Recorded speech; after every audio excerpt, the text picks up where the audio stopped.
Assalamualaikum warahmatullahi wabarakatuh. My name is Siti Nohamida binti Tahir. I'm from group N4CS 2493A1. My matric number is 2023414394. So in this video, I will present and explain how to plot the 3D graph by using Maple.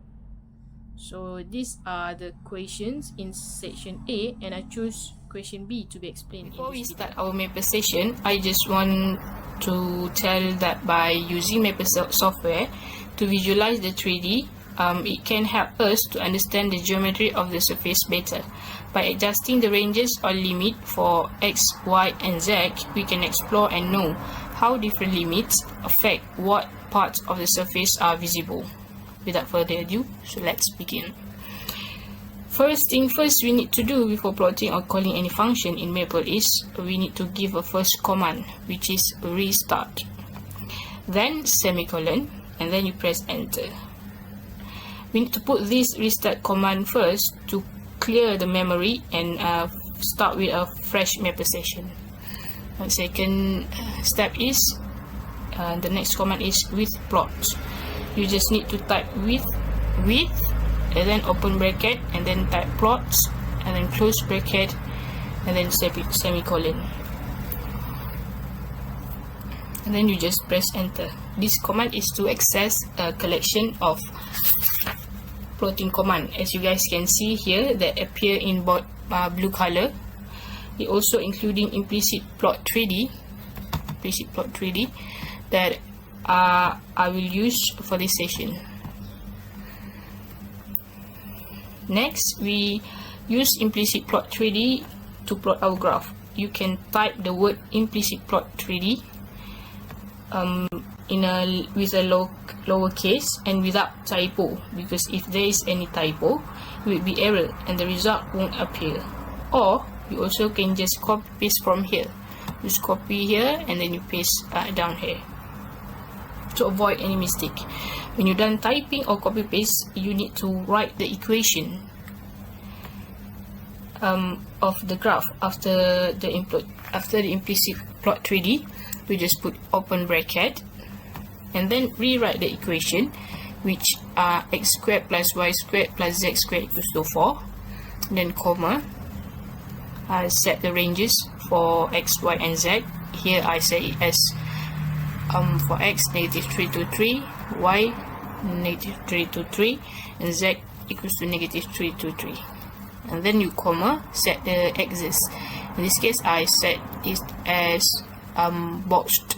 So axis equals to boxed, close bracket, and then you put semicolon, and then you press enter. When you press enter, then the surfaces will appear, which known as sphere.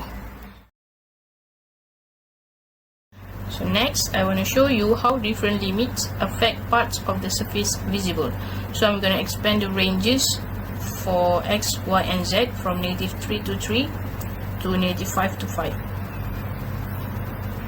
We just need to change the range: x from -5 to 5, y from -5 to 5, and z from -5 to 5. Just press enter. There you go, and then the result will appear. As you guys can see, by increasing the limit, it widens the field of view, allowing us to see the entire sphere. However, you will notice that the sphere appears smaller because the plotting space has increased, giving more room to the axis. Maple makes it easy to adjust these ranges directly within the implicit plot 3D function, so we can experiment with different limits. Finally, we will see what happens if we reduce the ranges to -1.5 to 1.5. We reduce the limits from -5 just now to 1.5 to 1.5. For y also -1.5 to 1.5, and z from -1.5 to 135. Then you just need to press enter. There you go. When we rerun the code, the plot shows only a small portion of the sphere, as most of it falls outside this narrower limit.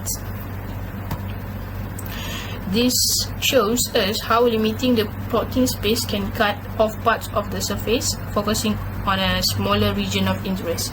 It will cut off the surface that outside the range. So in conclusion, this process highlights the importance of selecting appropriate ranges when visualizing the 3D surfaces.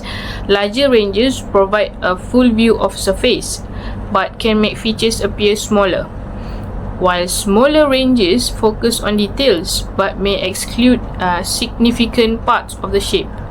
With Maple's interactive plotting tools, we can dynamically explore the surface and gain valuable insights into the structure.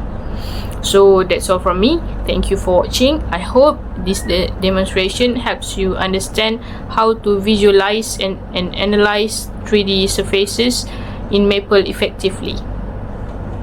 Thank you.